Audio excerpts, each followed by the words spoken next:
ॐ अज्ञानतिमिरान्धस्य ज्ञानाञ्जनशलाकया चक्षुरुन्मीलितं येन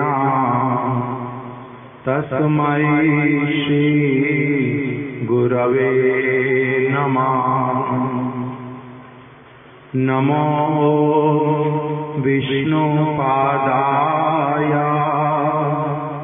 राधिकायै प्रियात्मने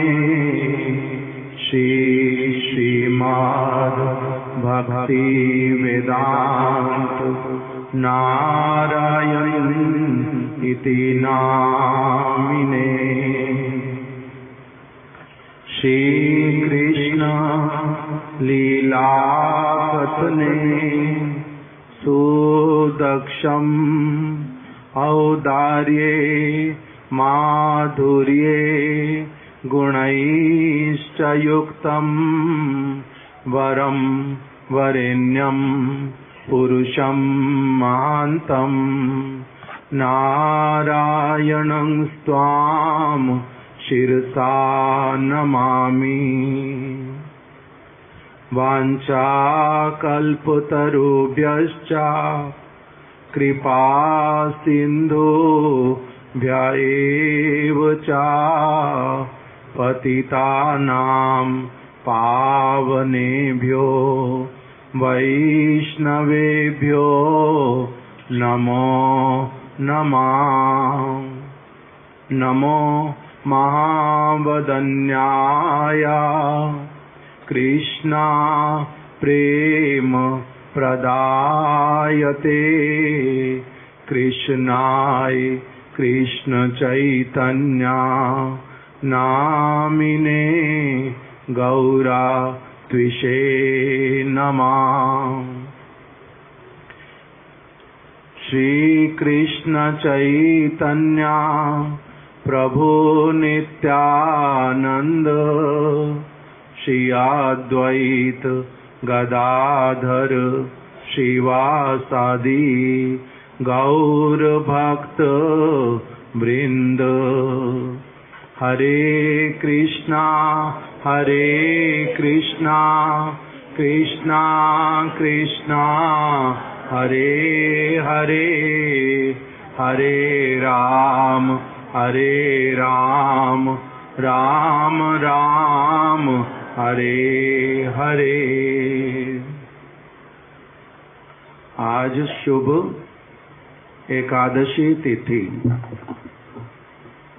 और साथ ही साथ में एक विशेष महोत्सव जो ब्रज में बहुत दिनों तक चलता है और हमारे गौड़िया गुरु वर्ग आज के दिन से एकादशी से लेकर के पूर्णिमा तक 5 दिन ये झूलन महोत्सव का पालन करते हैं। इसी के बीच में आज एकादशी भी और साथ ही साथ में झूलन महोत्सव और कल फिर श्री चैतन्य महाप्रभु के मन के अभीष्ट को पूर्ण करने वाले उनके अंतरंग परिकर शिला रूप गोस्वामी पाद जी का शुभ तिरोभाव तिथि, उसको भी हम लोग कल इसी प्रकार से संध्या के समय में पालन करेंगे। हमारे गुरुदेव नित्य लीला प्रविष्ट श्रीमद् भक्ति वेदांत नारायण गोस्वामी महाराज वृंदावन में इस महोत्सव को बड़े आनंद के साथ में पालन करते थे। प्रत्येक वर्ष पहले मथुरा में ठाकुर जी को झूले के ऊपर बिठा करके फिर वृंदावन में आ जाते थे और फिर रूप सनातन गौड़िया मठ में, जहाँ पर बहुत सुंदर रूप में झूले का व्यवस्था और वहीं पर ही गुरुदेव सारे भक्तों के साथ में आ जाते। अपने हाथों से राधा विनोद बिहारी जी को वो झूले पर इसी प्रकार से पधरा देते। साथ साथ में भक्त लोग कीर्तन करते थे, जैसे हम लोग कर रहे थे। राधे झूलन पधारो, झुक आए बदरा, झुक आए बदरा, घिर आए बदरा। राधे झूलन पधारो, झुक आए बदरा।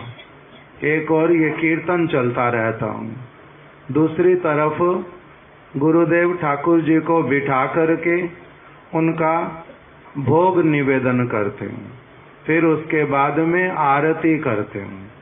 तब फिर बैठ करके थोड़ी देर के लिए जो कथा, कीर्तन कथा, ये सब कुछ होता हूँ।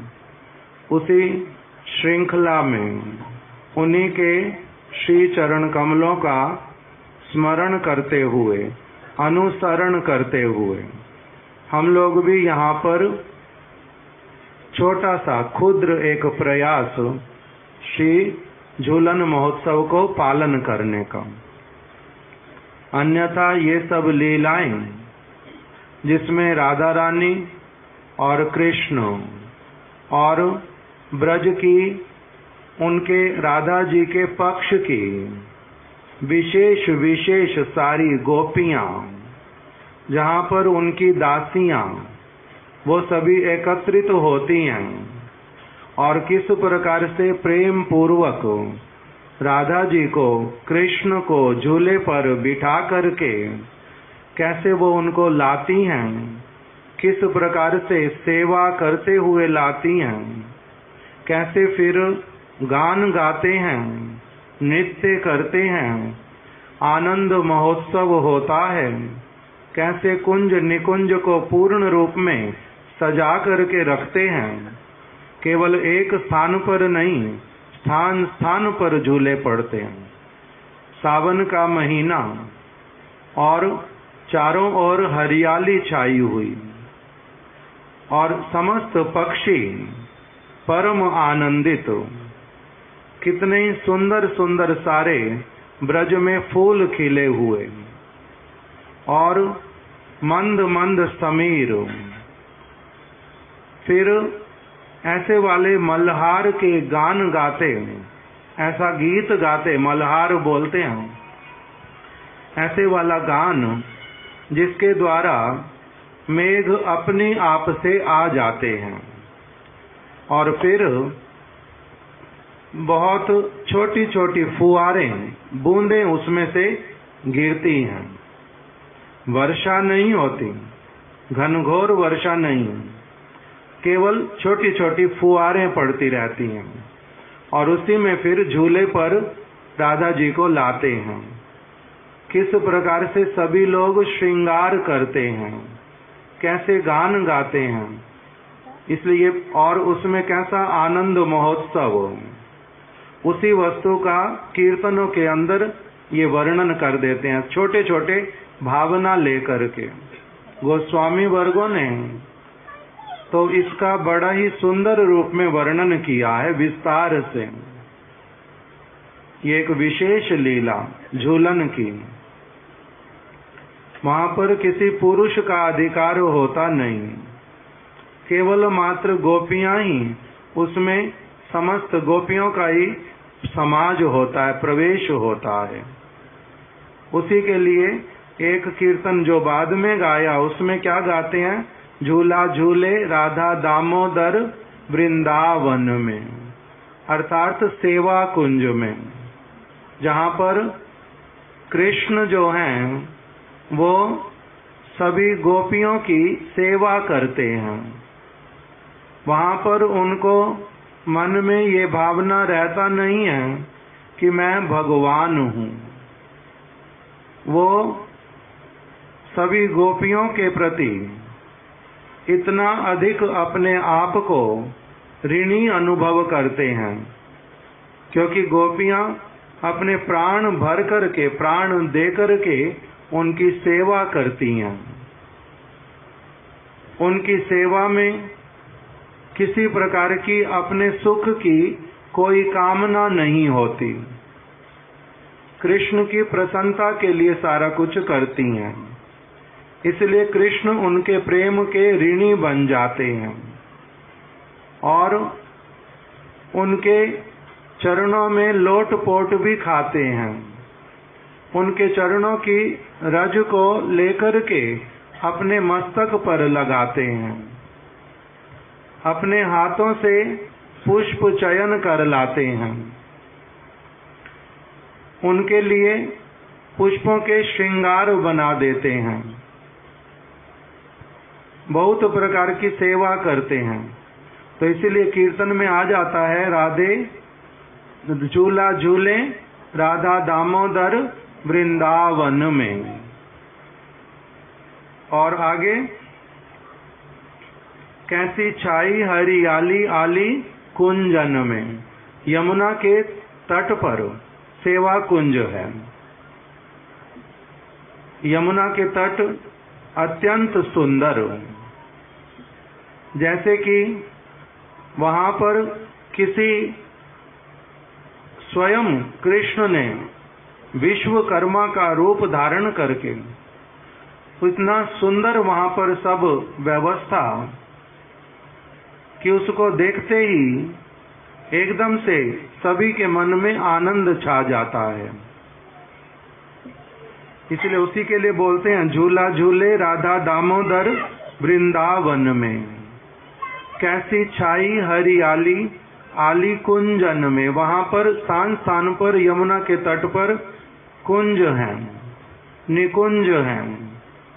वो कुंज अत्यंत सुंदर, उसमें सब प्रकार की व्यवस्था सेवा की, वहां पर सब प्रकार की सेवा की व्यवस्था। इसीलिए वहां पर जो कुंज और निकुंज, उसी में झूले डाल देती हैं गोपियां। उसमें फिर से क्या कहते हैं, इत नंद को दुलारो उत भानु की दुलारी। एक और तो कौन बैठते हैं, श्री कृष्ण श्याम सुंदर, और दूसरी ओर किसको बिठा देते हैं, वृषभानु दुलारी। इत नंद को दुलाल, अर्थात नंद महाराज जी के अत्यधिक दुलार वाले जो उनके पुत्र कृष्ण, और दूसरी ओर कौन है, इत भानु की दुलारी। दूसरी ओर श्री वृषभानु महाराज जी की जो दुलारी श्रीमती राधा रानी।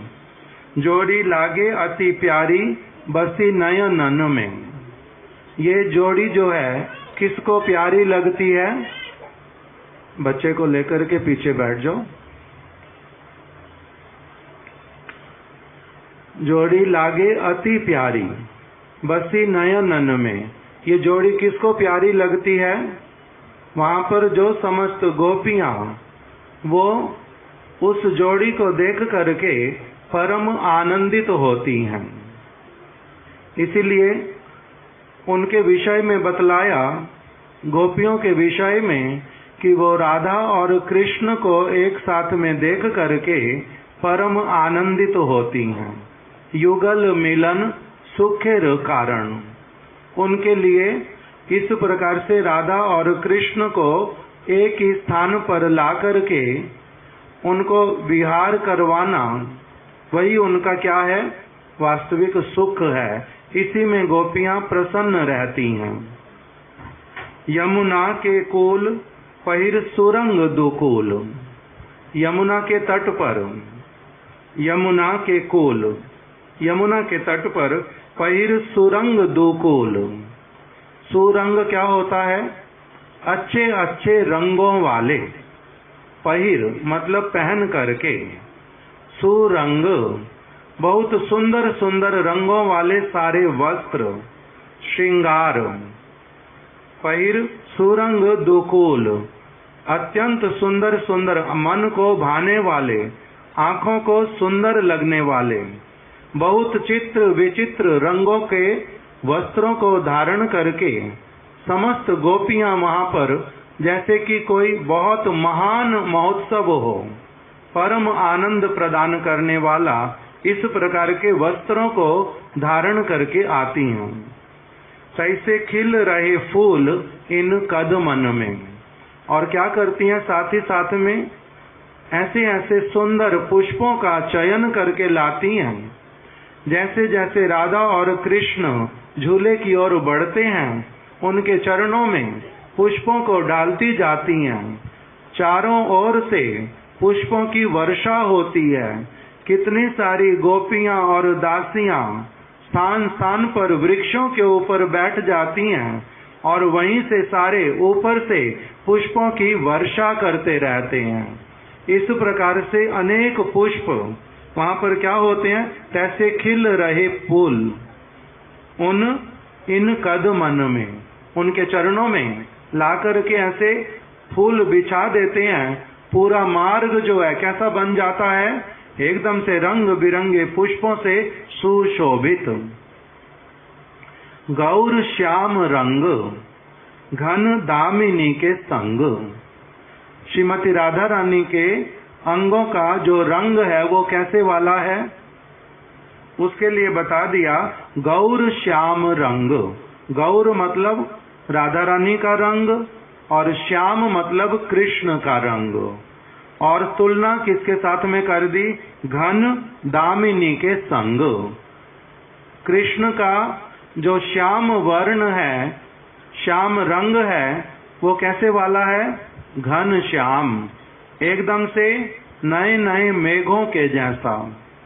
श्याम वर्ण का, घन श्याम, घने बादलों के जैसा, जैसे एकदम से काले काले अत्यंत सुंदर।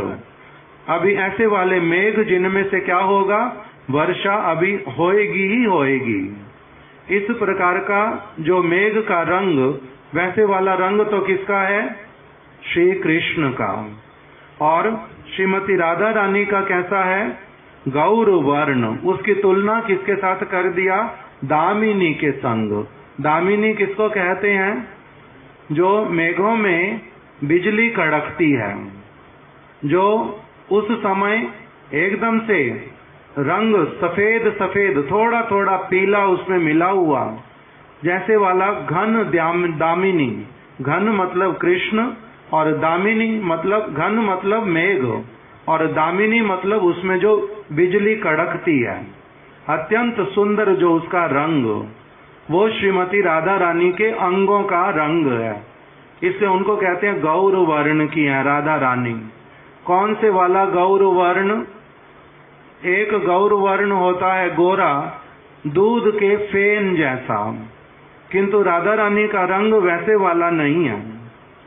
कैसे वाला गौर रंग है राधा रानी का, सोने को जब तपाते हैं, तपने पर जब पिघल जाता है, पिघलने पर उसका जो रंग होता है वो एकदम से ऐसे वाला जैसे घनघोर मेघों के बीच में जब बिजली चमकती है, उस प्रकार का सफेद, थोड़ा सा बिल्कुल पीलिमा को लिए हुए, उसको कहते हैं गौर वर्ण।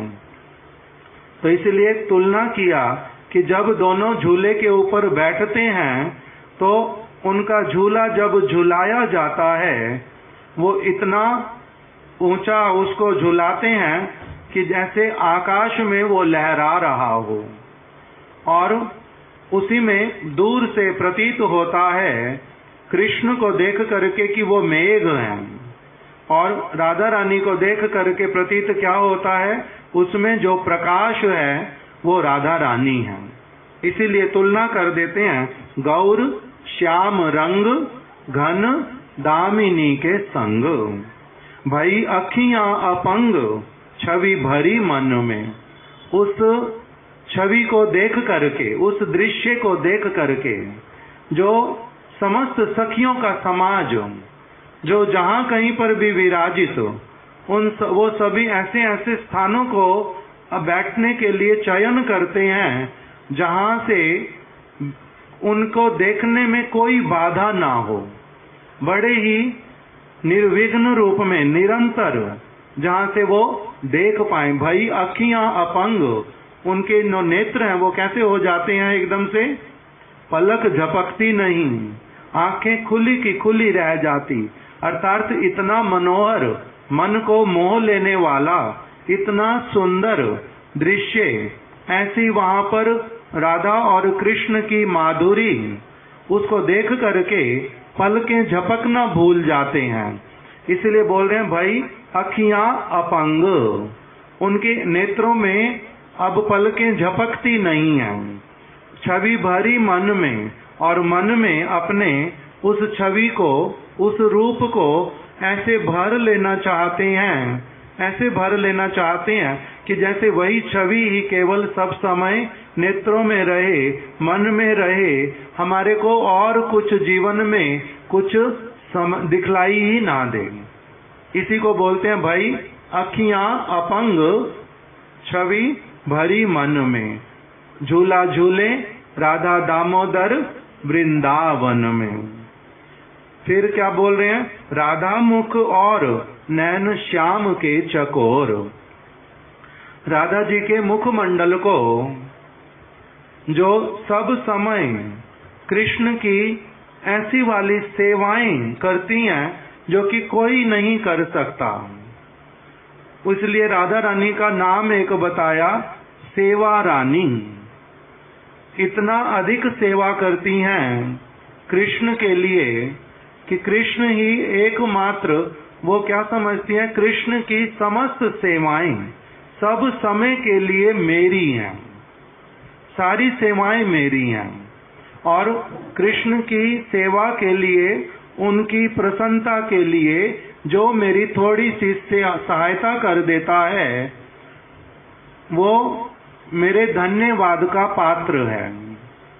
उनके ऋणी बन जाती हैं जो उनकी सेवा करते हैं, कृष्ण की सेवा में जो सहायता करते हैं, ऐसा उनका स्वभाव है। तो इसीलिए उनके लिए कहते हैं कि इतना अधिक सेवा में निमग्न उनके समस्त अंग प्रत्यंग, उनका मन, उनकी सब वस्तुएं कृष्ण को ऐसे समर्पित, उन्हीं की उस भावना को देख करके कृष्ण उनके प्रति कैसे हो जाते हैं, वशीभूत हो जाते हैं। उनके राधा जी बोलती हैं हम आपकी कैसी वाली दासियां हैं। राधा जी बोलती हैं हे कृष्ण, हम आपकी ऐसी वाली दासियां जिनको सेवा के बदले में कोई भी वस्तु नहीं चाहिए। क्या नाम बोलते हैं, निशुल्क दासिका। हम आपकी निशुल्क दासिकाएं हैं। निशुल्क मतलब उसके लिए कोई शुल्क नहीं चाहिए हमारे को। शुल्क किसको बोलते हैं, वेतन। कोई उस सेवा के बदले में किसी वस्तु को चाहना।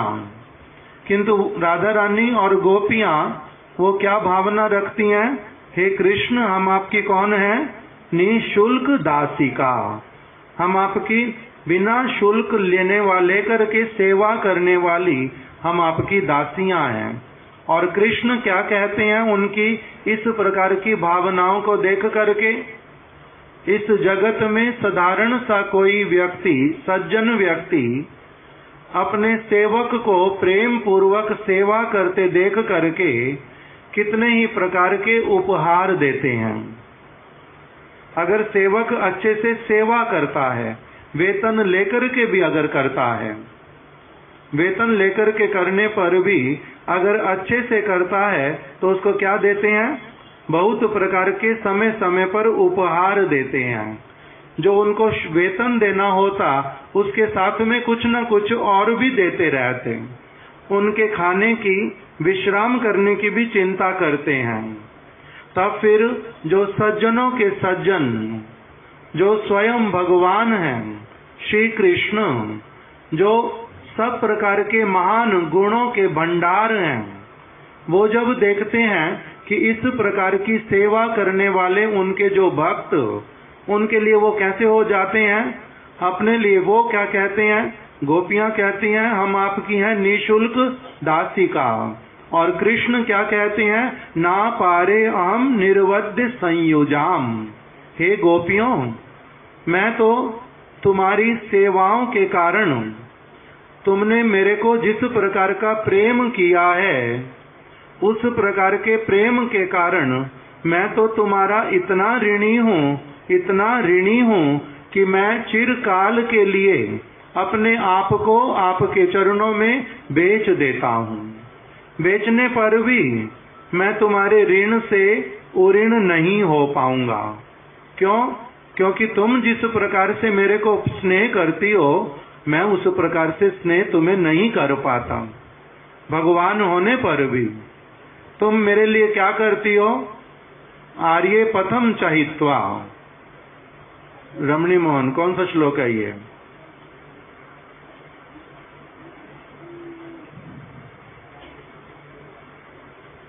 या दुस्त्यज्यम स्वजन आर्ये पथम चाहित्वा। हे गोपियों, तुम मेरे लिए क्या करती हो? स्वजन, अपने बंधु बांधवों को, सभी को पूर्ण रूप में तिलांजलि दे करके एकमात्र मेरे लिए आर्य पथ को भी छोड़ करके, अर्थात नरक जाने इत्यादि के भय को भी छोड़ करके तुम एकमात्र मेरे लिए ही सब कुछ करती हो। निशुल्क दासिकाएं हो।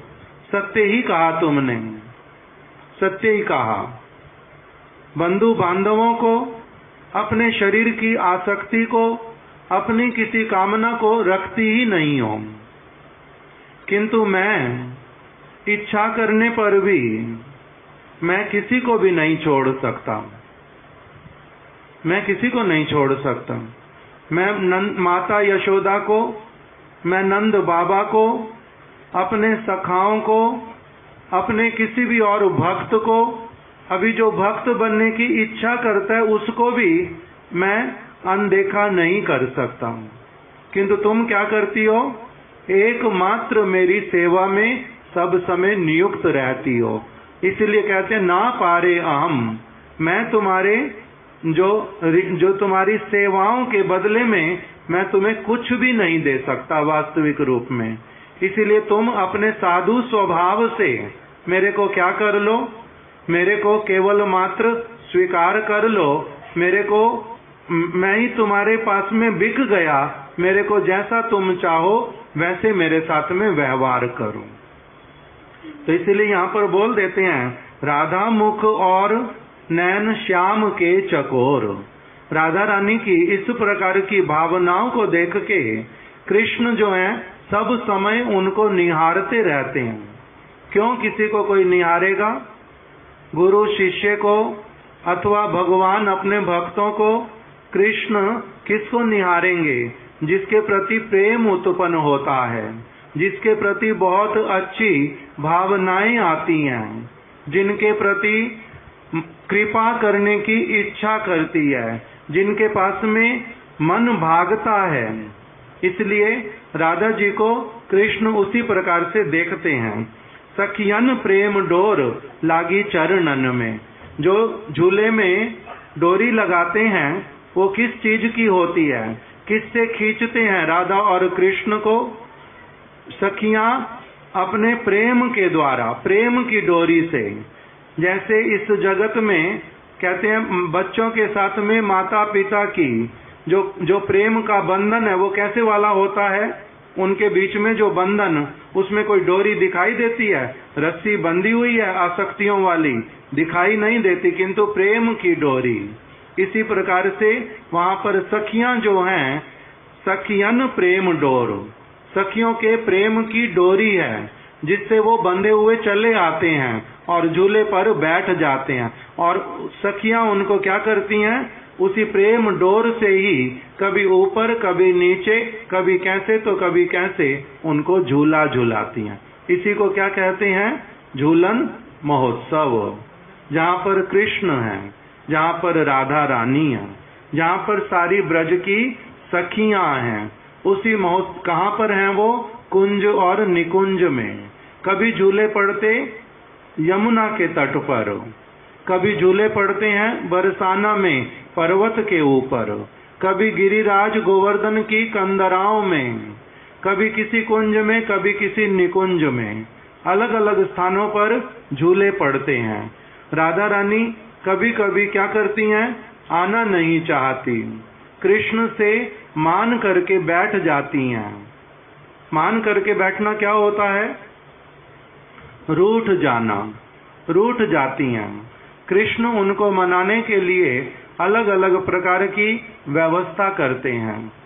और कभी कभी क्या करते हैं, राधा रानी की दासियों को देखते हैं, उनके चरणों में पड़ जाते हैं। हे दासियों, तुम मेरे को क्या करो, कृष्ण से, राधा रानी से मिला दो। मेरे को राधा रानी के अंगों की सुगंध का पता है।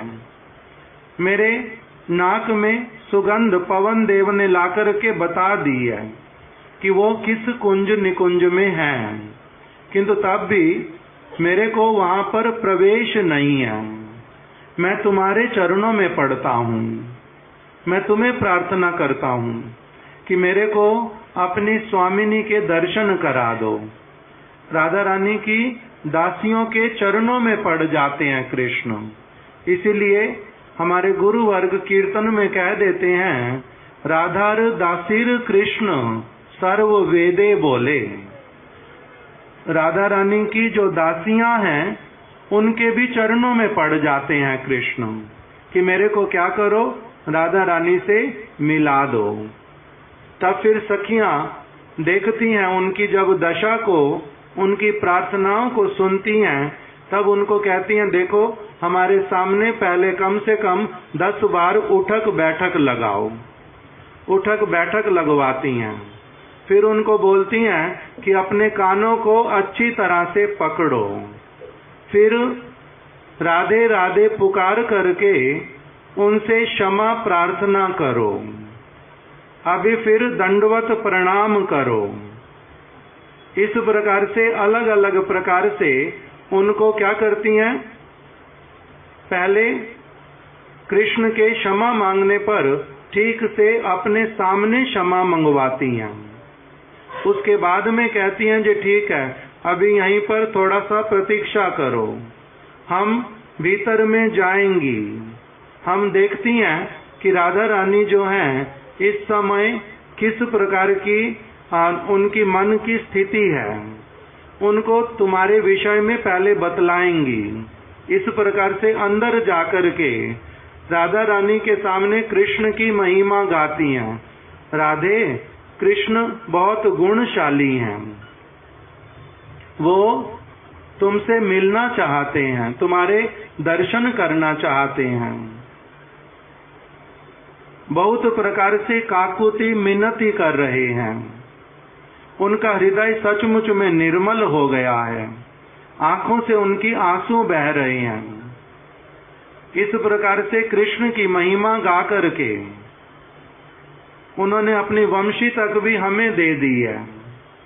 मोर का मुकुट उतार करके भी हमारे चरणों में रख दिया है। जमीन में लोट-पोट खा रहे हैं। हमने उनको बोल दिया कि बाहर बैठ करके पहले राधे राधे राधे राधे का जो ये मंत्र है, इसको बड़े प्रेम के साथ में गान करो। तो वो गान कर रहे हैं बैठ करके। इसीलिए हम आपसे प्रार्थना करती हैं कि आप अपना मान जो है छोड़ दो, आप मान जाओ, उनके ऊपर कृपा कर दो। इस प्रकार से प्रार्थना जब करती हैं तब राधा रानी मान जाती हैं। इसी बात को यहाँ पर बोलते हैं कि राधे झूलन पधारो, झुक आए बदरा। देखो बाहर थोड़ा सा ऊपर अपने नेत्रों को करो, रूठ करके मत बैठो।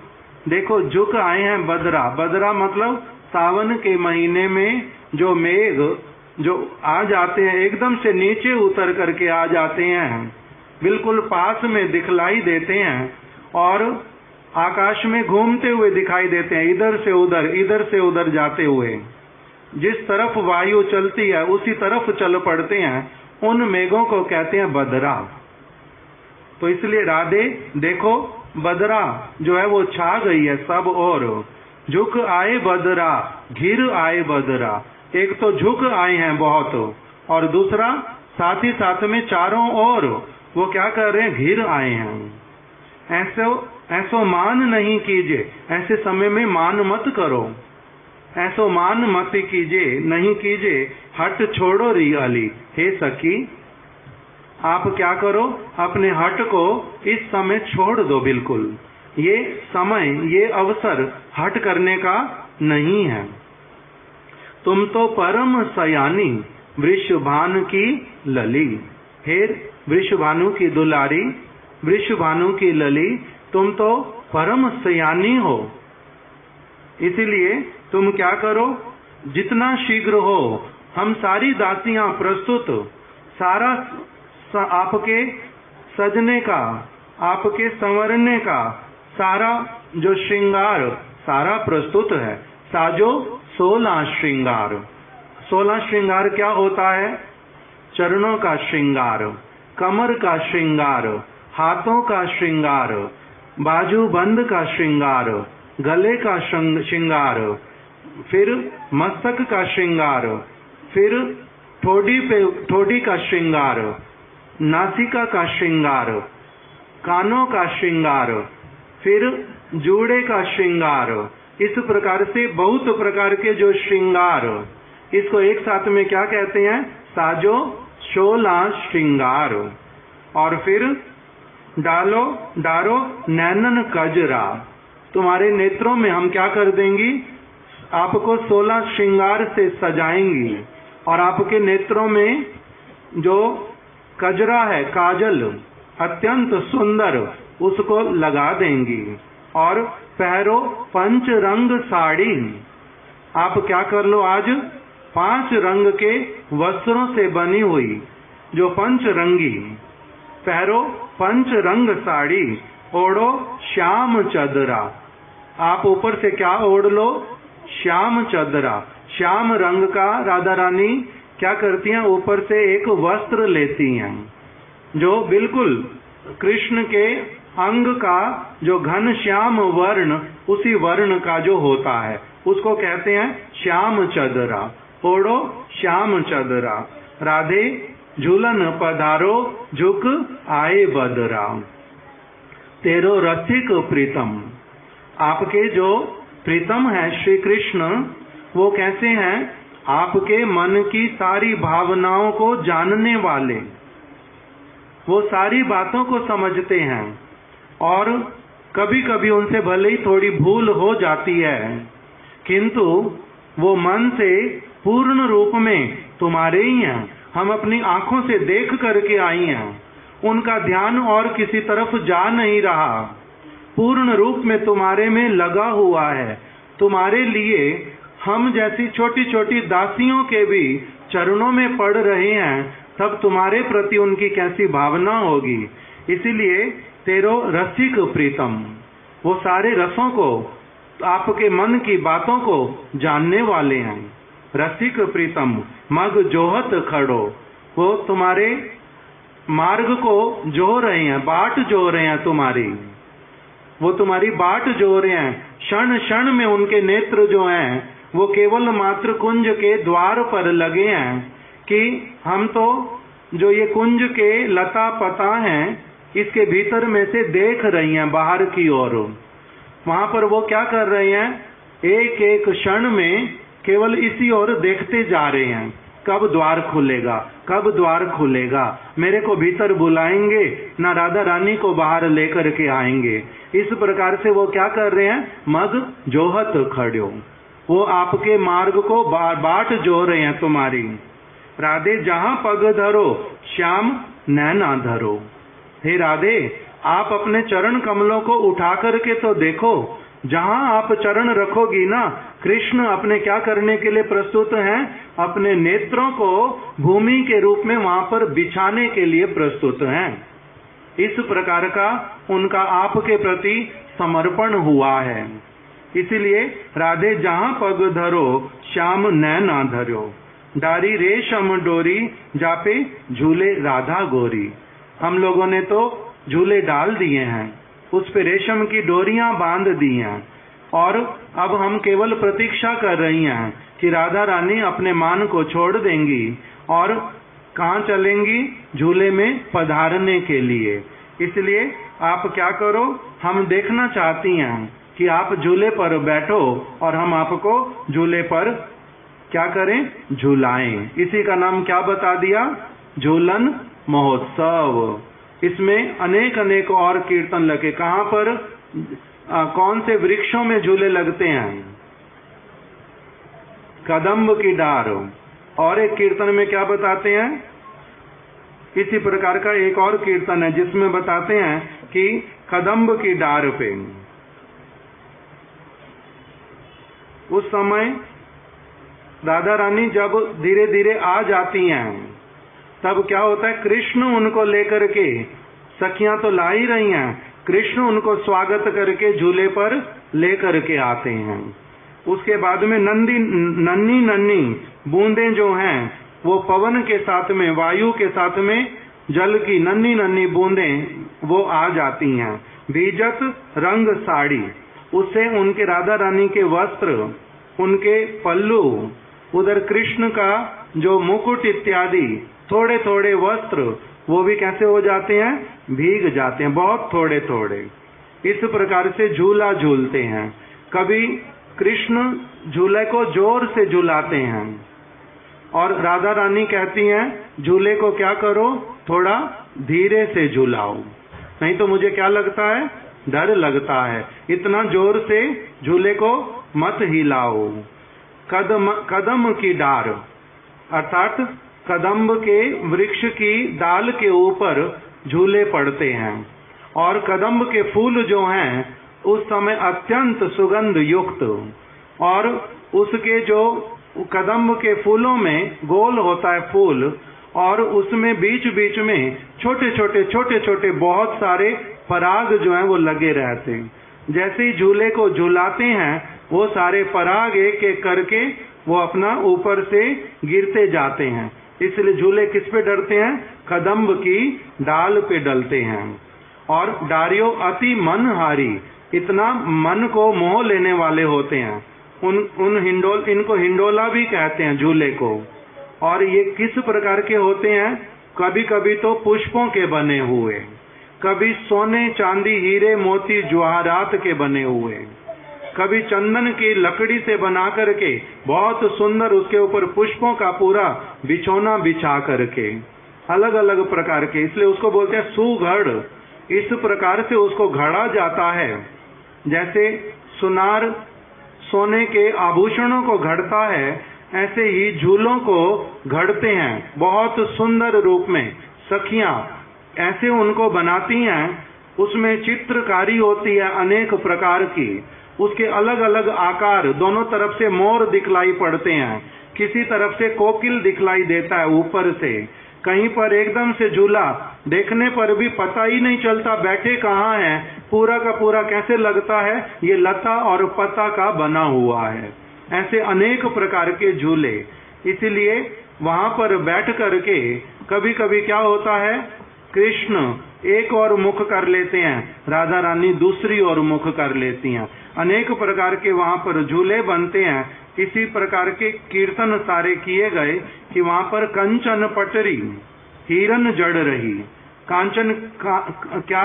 सोने की बनी हुई पटरी, अर्थात जिसके ऊपर बैठते हैं वो सोने की बनती है। और हिरन जड़ रही, उसमें हीरे सारे जड़े रहते हैं। और कोयल कूकत अम्बवा की डारी पे, और वहां पर कोयल कूकती हैं। फिर कृष्ण वंशी बजाते हैं, राधा रानी बीना बजाती हैं झूले पे बैठे बैठे, और कोयल कूकती हैं। उनके जो श्रृंगार की वस्तुएं हैं वो बड़ी मधुर ध्वनि करती हैं। अनेक गोपियां वाद्य यंत्र बजाती हैं और सभी क्या करते हैं, फिर नृत्य करते हैं।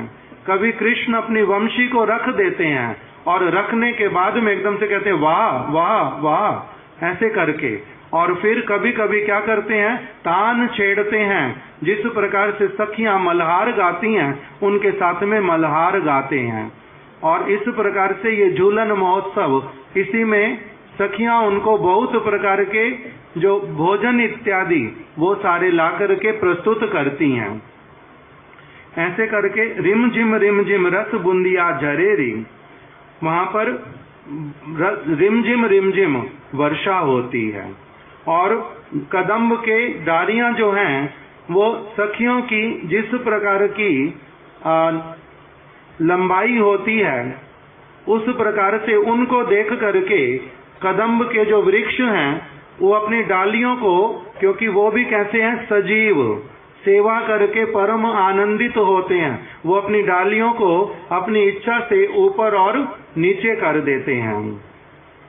इस प्रकार से ये वृंदावन का झूलन महोत्सव आज यहीं तक हम रखते हैं। कल फिर हम लोग आगे थोड़ा सा श्रवण करेंगे। कल एक बहुत विशेष तिथि शिलारूप गोस्वामी जी की तिथि, श्री चैतन्य महाप्रभु के अंतरंग परिकर, उनकी तिरोभाव तिथि।